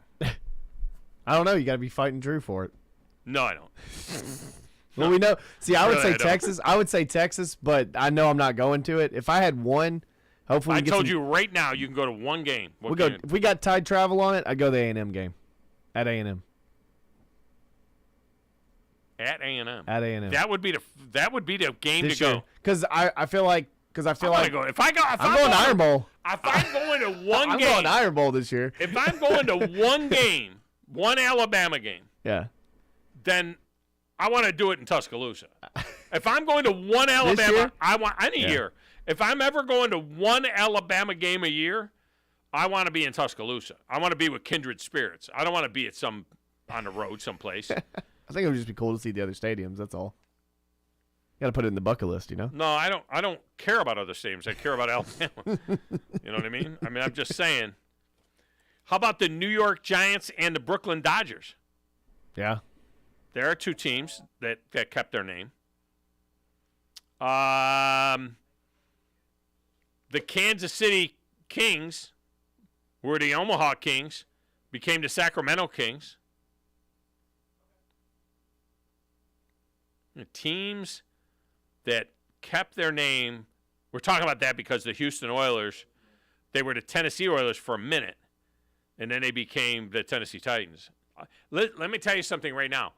I would have been 100% fine if the Oilers stayed the Tennessee Oilers and kept that gear, kept it Oh, there. yeah, just Tennessee Just oil? media attention. Yeah. Now, I don't know if there's any oil in Tennessee, but there's not a lot of lakes in L.A. either. Yeah. So, you know what I mean? I mean, that would have been okay. And there's I'd no be cool with jazz. it, yeah. There's no jazz in Salt Lake City. So I would be, okay. No, there's no magic in Orlando. And there's, well, no, that's where they were born. Goofball. Chargers, they were the L.A. Chargers, Yeah. and the San Diego Chargers, now the L.A. Chargers again. How about the Philadelphia Warriors? Became the San Francisco Warriors, Golden State Warriors. Are there Warriors? And is that why Washington can't be the Warriors? Just because of the Warriors? You think that? No, because that wasn't that have names. No, because that wasn't trademarked or anything like that. That was totally open. I think it was because they looked like the GIs or whatever. I think most people just didn't like the whole Warriors is not GI look. What do you mean? What's a GI? Well, like the Doughboy. I'm sorry, the Doughboy logo. It was like They could have the W. They could be the Washington. I know, that's what I'm saying, but I don't know if if it was necessarily that frame or if the Warriors name is kind of like it's on the borderline of being like Native Crusaders. American. Well, but also Native. Crusaders too. Yeah, but their concern was native. the native part. Yeah, that Warriors sounds native. To me, I look at it as like wounded warriors. Yeah, no, or like our warriors that are our military. Our military are warriors. Which I never knew about that logo is if you look, the guy that's carrying the soldier has one leg. Oh, I didn't know that. He doesn't have a foot on one side. The guy that's carrying, or the guy that's being carried? The guy that's carrying him has one foot. Yeah, if you look at the logo. So the guy that's being carried is no. The guy that's carrying the guy is well, yeah. The guy that's carrying is whole, but the guy that's carrying him is on one leg. Yeah, I never noticed that before. We said the Raiders. I'm looking at how about the Tri-City Blackhawks, who became the Milwaukee Hawks, who became the St. Louis Hawks, who became the Atlanta Hawks? I don't know if they got Hawks in Atlanta either. We mentioned the Flames. Great backstory on that one. Which one? The Flames. Hawks? Flames? Yeah, the Flames. What's the just the owner? Just the owner. Oh, well. He was a big William Tecumseh with the Sherman. Wind? No, he was a big William Tecumseh Sherman, historian. I thought the guy. Flames was from the Gone with the Wind. No, it was from when Georgia was when Georgia was Civil War. Well, that's Gone with the Wind. I know, but it wasn't. It wasn't a reflection of the movie at all. It was a reflection of his Here's one we never thought. We didn't think of: the Vancouver Grizzlies, where they have Grizzlies, became the Memphis Grizzlies. Yeah. They got no Grizzlies in Memphis. No Grizzly Bears in Memphis. I didn't think of that one. All right. Let's see if there's any other ones here.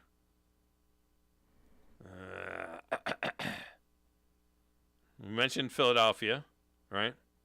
Yeah. The Athletics. San Diego Clippers became the L.A. Clippers. Yeah. And the San Diego Clippers because of the Clipper ships in San Diego Harbor. So that's why they were the Clippers, the Clipper ships. And they became the Los Angeles Clippers. Now, originally, the San Diego Clippers were the Buffalo Braves. Yeah. The Buffalo That's Braves right. We talked moved to about, San Diego, became the San Diego Clippers. The Minnesota North Stars became the Dallas Stars. I thought at first did they call them the South Stars for a minute? I thought they called them the South Stars for a minute, and then they became just the Stars. The Fort Wayne Pistons became the Detroit Pistons. That's not a far move. Is that basically from the cars, the auto industry? I mean, but was that from the lower basketball league to going up to the NBA? No. The Fort Wayne Pistons were the NBA. Okay. When the Rochester Royals and them. San Diego Rockets became the Houston Rockets. Rochester Royals became the Cincinnati Royals. My Rochester Royals. All right, let's get a break. We'll come back. Phone calls next. Joe Rexrod coming up a little bit later on in the hour. Thom Abraham Show, 97.7 ESPN, The Zone.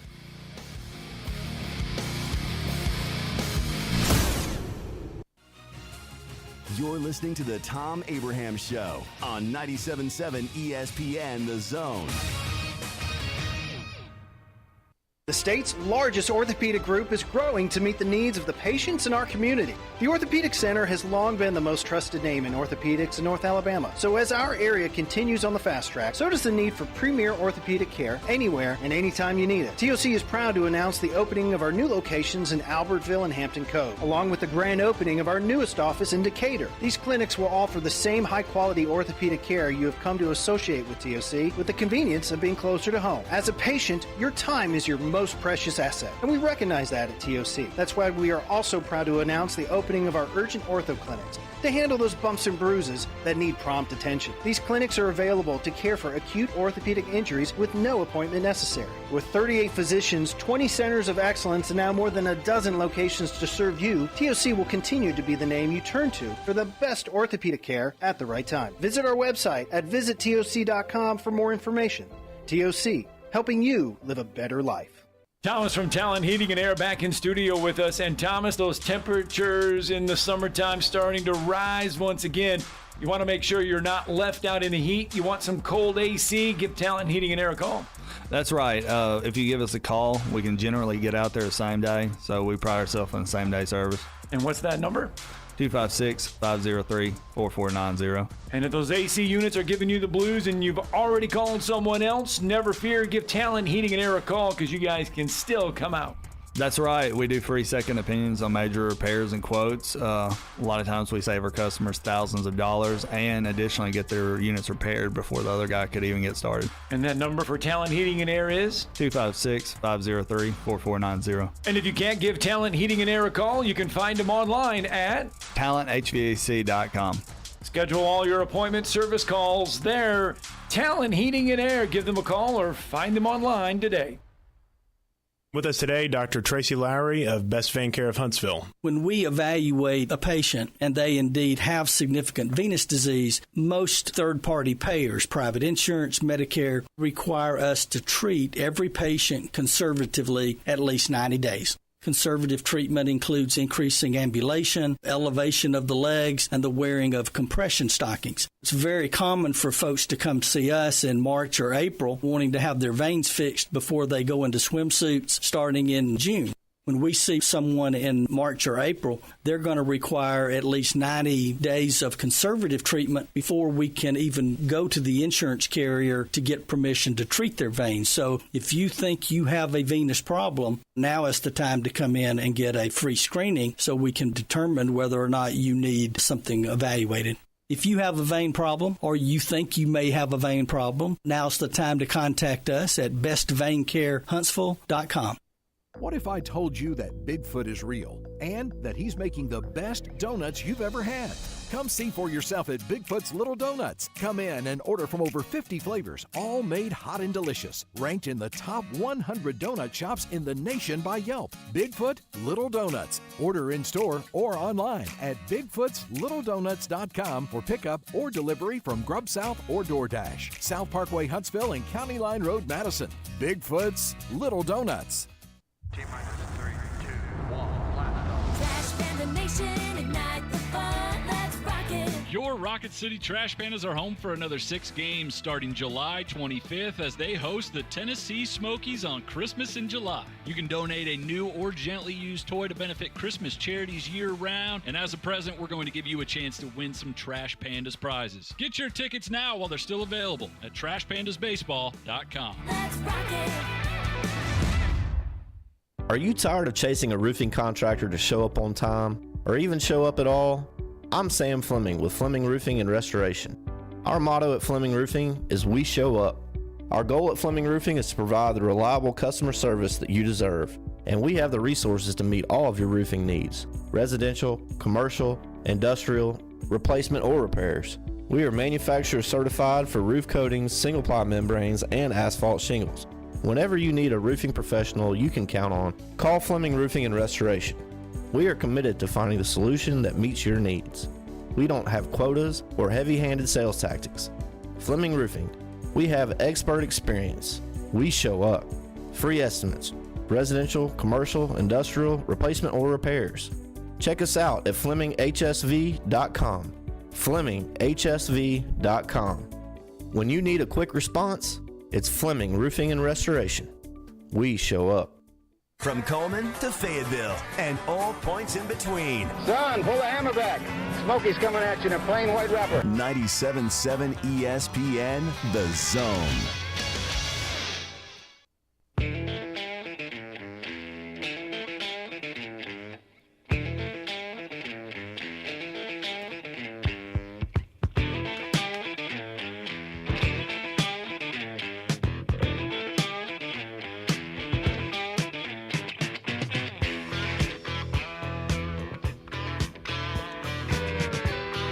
Welcome back, Tom Abraham Show. Segment of the show is brought to you by the Orthopedic Center. For all your injury needs, it's the Orthopedic Center. There's really no other choice but the Orthopedic Center, with locations all over the Tennessee Valley and taking care of the Tennessee Valley for well over 20 years now. The Orthopedic Center has the finest specialists for all types of injuries. And it doesn't matter whether it's a sports injury or a work injury or what kind of injury it was. They are there for you at the Orthopedic Center. When you need them, they're there. We hope you don't need them. When you need them, they're there. Text message, Grizz, regarding Scott and Drew saying that I was not interested in a wing-eating contest, which, I don't need to participate in a wing-eating contest. Anyway, text message, unsigned, Scott and Drew throw shade at your show on a daily basis. All right. What are you going to do? Is that what they do? They throw shade at me on a daily basis? Well, that's all right. What do they say about if you come at the King? You better not miss. You better not miss. Come at the Kings, you better not miss. That's all I'm saying. I mean, when you're the czar, too bad you don't have your when you're up there, you're gonna get haters. Yeah, you know what I mean? You're gonna get the people that want to be like the big dog. No, I don't get have the that. sounder. I would play that. I get it. Sounder, the buttons are broken. The buttons That's why. are broken. So you can't The play buttons when are you come broken. at the King. You We've better. been censored. It's okay. I have no issues with that. People can throw shade. I mean, it's hard to throw shade, at something as big as this, because you think about how much shade you'd have to have. You know what I mean? It would take quite a bit, but that's all right. I'm good with it. All right, LSU Lynch is up next. LSU Lynch, welcome to the show. How are you? Don, how are y'all doing? I am fantastic. Now, here's another idea. Lynch, hang on a second. Kramer says, why not have a wing-eating contest and the DFL on the same night? Well, because the people that would want to be in the wing-eating contest are not necessarily the same people that would be in the DFL. He wants to know when is the DFL. This is when I start. I've been getting pounded now. This is when people start on me about the DFL. When's the draft? When's the DFL? It's that time of year. Close. Media days is over. Football talk with football on deck. When's opening day in the NFL? September 10th, September 11th? Our draft is always around the Junkyard Babe's birthday. Her birthday is August 28th. We usually do it about a week or two before the season starts. We don't do a draft in July. All right. Sorry about that, Lynch. What's going on? No. Hey, look here. I just want to give a shout-out to Brandon. I think you guys have some of the best conversations on this show. I just want to give that guy a shout-out, dude. So, Brandon, you're saying we were Brandon or me and Grizz? Oh, me and Brandon have some of the best conversations? Yeah. Yep. Well, see, that's like it's like Brandon. People throw shade at him. Some people think he's the best caller that we have. Other people think he's the worst caller that we have. And we don't know what happened to Philip, right? I mean, Philip fell off the face of the earth. We don't know what happened to Philip. We haven't heard from Grumpy much lately, a little bit. Well, see, it's kind of like that timeout period. I mean, you still got to show support, Yeah. But I'm going to tell you this, dude. I got a couple of things for you. Last week, and I called in, and I spoke about 20 seconds to Grizz. Having to listen, you interview Gary Danielson, and it's not even football season, son, that guy I cannot stand. And there's a bunch of us. We got a fan club against him. You hear me? Haters. But then you replayed it. Okay. He's done. He's done. Y'all may be pals or whatever. Yeah. But did it sound like he's done? Didn't he sound like he's hanging it up? I don't care. He. Oh, okay. You just don't like him. Look at. I can't stand it. Anyway. I thought y'all did a great job yesterday. I listened to the high school and did a great job. I went to Hazel Green, class of 88, so we hate Buckhorn, okay? And they, listening to the show, they were right there next to each other, Yeah. And, they own it, 36, 22, and 1, and then, last year's blowout and everything. But, Wasn't a blowout. It was back and forth, It It was was high-scoring 49-45. craziness. I think it was 49-45 to Getting final. stuff thrown at you. Yeah, I forgot. I was looking at the wrong score. Smoke everywhere. They were throwing they had the baby powder going and everything else. We didn't put, for some reason, they didn't put Bob Jones and James Clemens next to each other. Because I'd put the signs in certain areas. Who put Steve put both. Who put Hazel Green and Buckhorn next to each other? I thought we were going to have security or something. Maybe the players were stink-eyeing each other and everything. I mean, that's like putting Alabama and LSU next to each other. Yeah, I was looking at the wrong score. I look at wrong things. We get old and we see, anyway. But yeah, it was. Yeah, I thought everything was great. I thought y'all did a great job. Like you said, the kids, they did a great job. They sounded great. They spoke well. Very impressive. Yeah, it was amazing how media savvy they were. And it was really cool if you were driving on 565, if you're listening, and you were able to see them on the scoreboard. Like, I know the sound wasn't, obviously we weren't in the area, you couldn't hear it, but just being able to see that's pretty cool to see them on the big screen. And I'm going to tell you this. As an LSU fan, I thought you got best question of the year so far. If you had to go to an Alabama game, I would want to see the Tennessee game. Wait a minute. Not LSU? Why wouldn't you want to go to the so it would be an Alabama game. So it's not an LSU. No. All right, so if I had to say to you, if you could if you had to go to one LSU game all year long, you got one LSU game, which one are you going to? Florida. Right, really? The Florida game this year? I hate Florida. I hate them. I don't care if we whoop them 50-0. So you'd want to go to the Florida game this year, which is at home. Mm-hmm. You'd rather go to that than go to the Alabama game at Alabama? Well, I wouldn't want to go to that one if I were you. Don't go to that one. You don't want to go to that. You don't want to go to Tuscaloosa and see your boys. Yeah, you don't want to see that. I have been there many times. Yeah. I've been in Tuscaloosa more than, Tiger Stadium. But if I had to see one Alabama game this year, it would be the Tennessee game because I can't stand Tennessee. They got lucky just like we did last year. They did. Yeah. So, And then the last thing, one more thing. Are you doing a lot? When's your next live remote at the restaurant? At what restaurant? Which one? Whichever next one. Which the Caballeros? Corralejos. Corralejos? Either or. Yeah. Are y'all there Thursday? Y'all doing anything Thursday? No. I don't think we're going back there till September. That's what I heard. I got you. I think. Well, I didn't know. Yeah, Grizz had said maybe something about bad burgers or bad daddies. Oh, I was saying they're this week. I think that's what I they're told on you. deals this week, but we're not out there this week. Yeah. I got you. Yeah. I got you. Do you play And then my fantasy last football? thing. You should go to our fantasy draft. You'd love that. Dude, I don't do. You don't do that? Okay. He's too cool for school. You too cool for fantasy? Yeah. No, but look here. I'm gonna say this. Look here. I'm gonna end on this. Look here, Wolverine Dan. I love you, respect you, and everything, but your takes and your calls is like having to reuse the condom, son. I see it.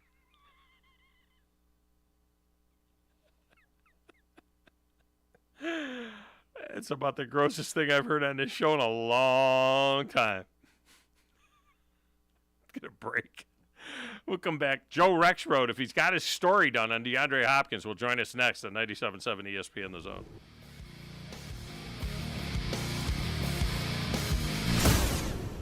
You come at the Kings, you better not miss. Are you in the market for a recreational vehicle? Do you want to get out and see more of this beautiful country? Well, imagine hearing the laughter of your little ones enjoying gooey s'mores by a cozy campfire and making lasting memories with your friends and family from the comfort of a new camper. We can make your dreams come true at Hall's RV. With over 15 years in the camping business, we know how to get our customers into the perfect camper. We have several models and floor plans here for you to choose from, both new and used. We're family owned and operated with fantastic deals and great service. Everyone wants to work with people they can trust, so come on down to Hall's RV and get the deal of a lifetime. We'll treat you right and get you on the road in the camper of your dreams. Visit us on Highway 431 in Albertville. Hall's RVs, where we sell fun. or see us on the web at www.hallsrvsales.com. The new favorite place for delicious Mexican food is Coralejos Mexican Grill in Huntsville. Check out their reviews on Facebook and you'll see what people are raving about. Enjoy drink specials all day Monday through Thursday, like house margaritas for $3.99 and 12-ounce drafts for $2. Even vegan-friendly entrees on Monday starting at $5. Coralejos Mexican Grill, 1658 Old Monrovia Road in Huntsville. Follow them on Facebook and Instagram to stay updated on their specials. Welcome back. Stan McDonald from the Stanton Law Firm. I had lunch with Lewis just recently and with a client of ours, a mutual client, and great to hear all the good things going on at the Stanton Law Firm. Thank you, Wes. The Stanton Law Firm, as you know, we've discussed before, we're dirt lawyers. We do a lot of real estate, litigation and closing. And yes, my son Lewis McDonald enjoyed meeting you a couple of weeks ago, and a couple of your friends. He is, as you know, he's opened up a commercial closing division. So he's really helping a lot of people who are trying to close, buy, or sell on their commercial property. And you can't be in this community doing business without knowing Wes neighbors. I don't know about that, but it sure was getting to meet another McDonald and talking a little bit about his grandfather, Coach Dye, and the different things. It was a lot of fun. Well, your listeners are really going to enjoy meeting Lewis and you in this community. And like I said, at Jacob Title or the Stanton Law Firm, we close business. We close some good commercial closings, residential closings. We appreciate being part of your show. Do you have discomfort in your legs? Varicose veins can affect not only how your legs look, but how they feel. Symptoms of varicose veins include pain, swelling, aching, heaviness, and fatigue. Dr. Tracy Lowry of Best Vein Care of Huntsville can diagnose and treat your varicose veins with the latest minimally invasive techniques. Diagnosis and treatment is covered by most insurances. Call 256-715-7151 to schedule your free screening. Go to bestveincarehuntsville.com. Our customers trust us not only to find the right hardware, but to advise them on the technology that makes them more efficient. My Next Level team researches and discovers real solutions. Check-in software, HR, digital signature, and workflow software. It saves you money immediately. We hold your hand and stay with you through the transition. We're taking our customers to the next level in business process automation. When I chose a garage door company, I did my homework. I needed Precision Overhead Garage Door Service. They have a 5-star Google rating. I checked their reviews and liked what their customers had to say. Precision Overhead Garage Door has lifetime warranty packages. Same-day service if I call before 2 p.m. If they can't make it the same day, my service call fee the next day is waived. They did a 25-point safety inspection on the door and operator. Now that's peace of mind. Residential, commercial, and gate services. Precision Overhead Garage Door Service. Call 256-400-4500. You've got to experience Toyotathon at Bill Penny Toyota. They've got the selection with over 700 new Toyotas to choose from. And they've got the extras with Bill Penny perks and a 10-year unlimited warranty. So get on over to Bill Penny Toyota today and experience Toyotathon. Bill Penny Toyota in Huntsville and online at BillPennyToyota.com. Bill Penny's Toyota 10-year unlimited warranty is valid through the 10th year of ownership. Valid on new vehicles only. See dealer for details. The kitchen is the heart of any home. It's where the family gathers. It's where kids discover old recipes and make them their own. Just starting out or just now getting started on the dream kitchen you've always wanted? I'm Chris Haygood, and from all of us here at Bob Wallace Appliance to the home builders and the homeowners of the Huntsville area, a heartfelt thank you for buying local. We're in Huntsville, Florence, and Coleman, and online at bobwallaceappliance.com. The 2023 Atlanta Braves have already shown the league that they're in it to win it this season. 1-1 to Harris. High fly ball to deep center field. Back to the wall. Cold-blooded. Michael Harris. Tonight, Ozzie Albies, Orlando Arcia, and the Atlanta Braves roll into historic Fenway Park for a 2-game set with the Red Sox. Braves radio's on the air at 5:55 Eastern, 4:55 Central on the Braves Radio Network. From the Fox 54 Weather Center, I'm Chief Meteorologist Jordan Dressman. A mostly sunny sky this afternoon, maybe an isolated shower through the course of the afternoon, but most of us probably going to end up staying dry. Temperatures climbing into the low and mid-90s. It's going to be a touch on the humid end of the spectrum. Expect heat indices to climb into the upper 90s, lower triple digits. Dropping into the low and mid-70s as we head into the overnight, early into your Wednesday morning, a mostly to partly sunny sky through Wednesday afternoon. I'm Chief Meteorologist Jordan Dressman on your home for ESPN Radio, 97.7 ESPN The Zone. Online at 977ESPN.com. Stream them online. Call in. It's an important job, and it's an vital organization. Tweet in and join in. We are 97.7 ESPN The Zone. This is Paul Feinbaum. Listen to me coming up today at 2. Now back to the Thom Abraham Show on 97.7 ESPN The Zone.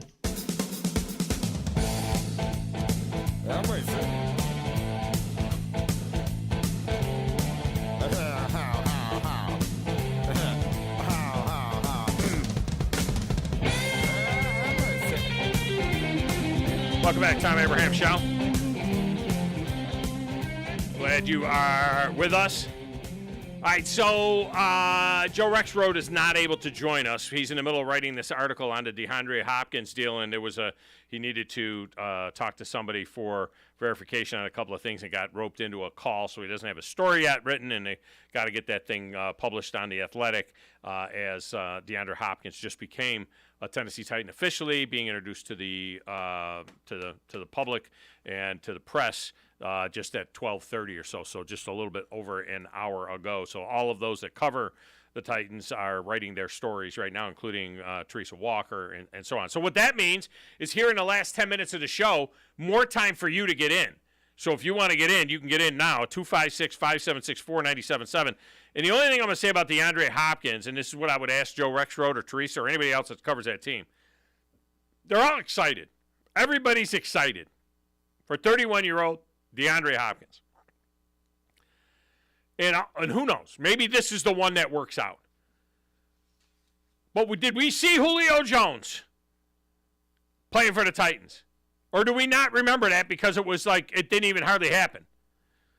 Did we see Randy Moss playing for the Titans in 2010 when I took then offensive coordinator aside and Mike Heimerdinger, and I said, Mike, what's up with Randy? And Mike told me, he says, I don't know why they paid him $3.4 million for the last 5 games of the season. He caught, Grizz, you'd have to go back and research. I think he caught 4 passes for the Titans. I think I want to say he caught he had one big ball I think that he caught. I want to say he caught 4 or 5 passes. I'm not sure how many he caught. But Mike Heimerdinger told me, he says, Tommy, when he came to us, Randy Moss told me when he came to us, 1, I don't go over the middle. So I can't go over the middle. I'm not hitting hit. I'm not going over the middle. And 2, I can't get away from anybody. I can't separate anymore. He goes, I don't have the speed to separate, and I'm not going over the middle. Just want you to know, Coach. How many balls did he catch for the Titans? 6 receptions for 80 yards. And how many games? 4. 4 games. Or there was 8 games, but he started in 4. Started 4 games. They paid him $3.4 million. I remember that number. He caught 6 balls. They paid him $600,000 a catch is what they paid him. Now, he was a little bit older. Carl Pickens, go all the way back to 2000. How about Jadeveon Clowney a few years ago? Gave him nothing. Now, Clowney had a nice couple of years for a year and a half for the Browns after he left there. But it's hard for me to get real excited about DeAndre Hopkins. I mean, just sitting there watching Andre Johnson.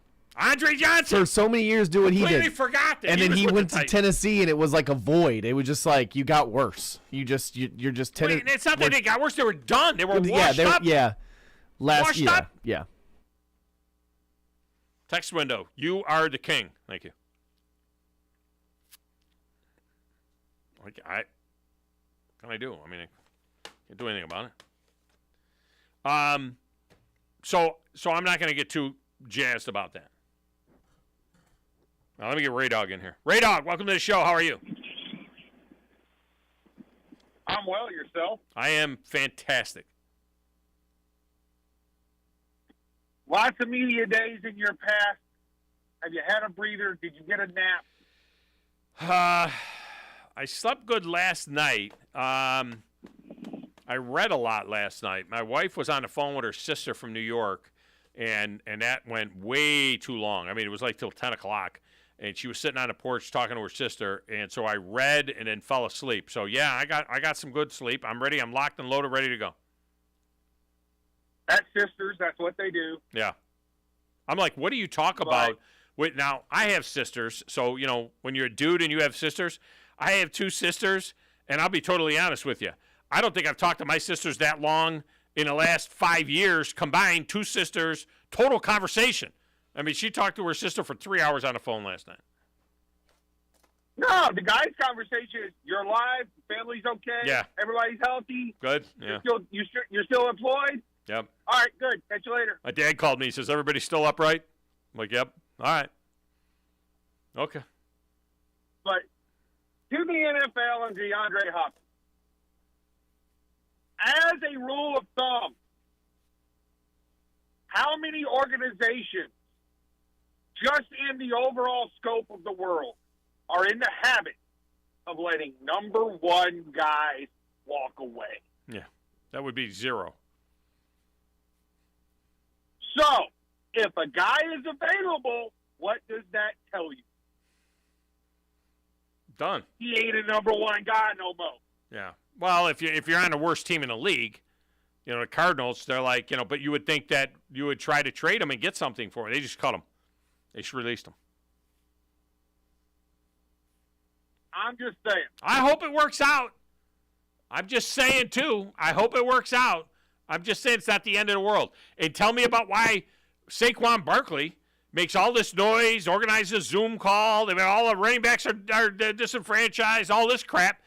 I mean, the deal was like $10.1 million on the, on the franchise tag, and he settles for a one-year deal for $11 million. He got like $800,000 or $900,000 for telling everybody that he was going to hold out, and F the Giants, F the fans, F everybody, F my teammates, and but I'll play for $900,000 more than I was going to make anyway. Was that worth it?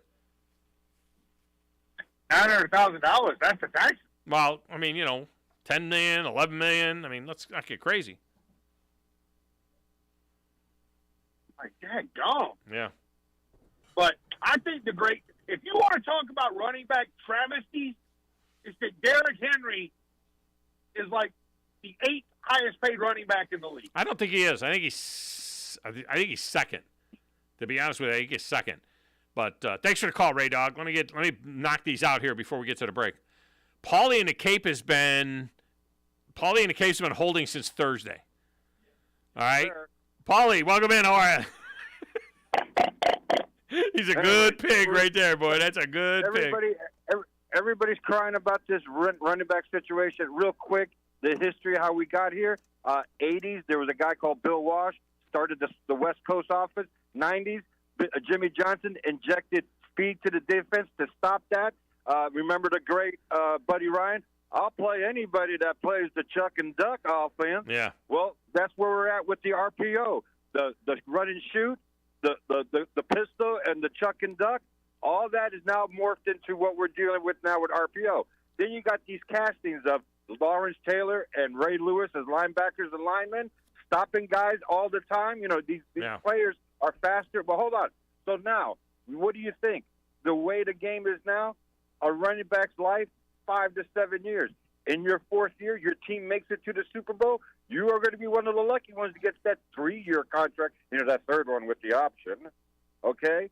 But look at all these guys that are getting paid now and where they're at now. If they don't win they win a Super Bowl or get to the Super Bowl, they're done in 7 years. Unfortunately, that's the way it is. And the last thing, that yak thing, yards after contact? Ooh. Well, there's a sinister rating in that. How many times after the contact was it by a lineman, a linebacker, or a secondary? Well, that number is heavy on the bottom end. You're 5 to 7 years done. If it's really heavy, 3 to 5 years, you're done. Yeah, there's only so many hits. There's only so many hits that a running back can take. But no one's talking about the true fact of how this game is evolved. Well, it's not only that. It's not just that it's evolved, Paulie. Listen, there's one running back that led the league in rushing and won the Super Bowl. Terrell Davis. Okay. Not Terrell Davis. That's it. If you have the best running game or the best running back in the NFL, you don't win the Super Bowl. Well, how about this? When's the last time we see that power eye situation with the big fullback to blow that hole open so we can get that 3 yard on 3rd and goal? Where's that formation? It's gone. Why? It's gone. Yeah, you spread the formation and remember the 46 defense? The only one offense beat that 46 defense was the Dolphins going out to the flat, a hybrid of the West Coast. That's the only offense that kind of got to them. Was that offense to still get to that flat in that corner? After that, it all got it's gotten taken care of. I mean, come on. All right, good call, Paulie. That's a good job by you. Derrick Henry is the highest paid running back in the NFL. He'll be at $16.3 million this year. Nick Chubb is second at $14.8. Third is now Saquon Barkley. It is $11.1. Then Tony Pollard and Josh Jacobs are fourth because they are in their rookie deals. The last year, the rookie deals at $10 million, $10,091,000. So Derrick Henry's the highest paid running back in the NFL, not the 10th highest paid running back. The 10th highest paid running back in the NFL is like Cordell Patterson, which is a waste of money at this particular point in time. I have 3. Do I got time to get Dump Truck in? All right, let me get the Dump Truck in. Dump Truck. Dump Man, real quick. Dump Man. I'm sorry. I thought it was Dump Truck. Yeah. No, sir. Dump Man. Quick question. Who at the Zone can drink the most beer? Who at the Zone can drink the most beer? We are a lot of teetotalers here. I would say me or Wes. Wes doesn't drink beer. He doesn't really drink beer. I would say Grizz. John might give you a run for his money. Yeah. John's young though. John's young. He doesn't drink a lot of beer. But if he needed to, he could. I would say Grizz drinks the most beer. Second question, I'll let you go. Yeah. Other than Dodge Store and Bandito Burrito, who has the nastiest bathroom in Huntsville? Bandito Burrito and what? Dodge Store. Between those. I don't know. The Dodge Store because it's outside. Is it outside? Dodge's Chicken. Yeah, you got hobos in there taking dumps. Oh, really? It's a good job. Good job by the Dump Man. So the Dump Man's giving us information that we just didn't. I thought he was the dump truck. It said Dump Man too. It says Dump Man. I don't know, but I wasn't looking at that. I'll say the Dodgers Chicken. It's outside. Yeah, it's not monitored. I wonder why McCaffrey isn't on my list. You get McCaffrey I got Christian McCaffrey at. You know why? It's because his signing bonus. He has $12 million in signing bonus and $3.4 million in salary. I was just looking at salary. All right, that's going to do it for us. Paul Feinbaum is next. It's the Thom Abraham Show, 97.7 ESPN The Zone.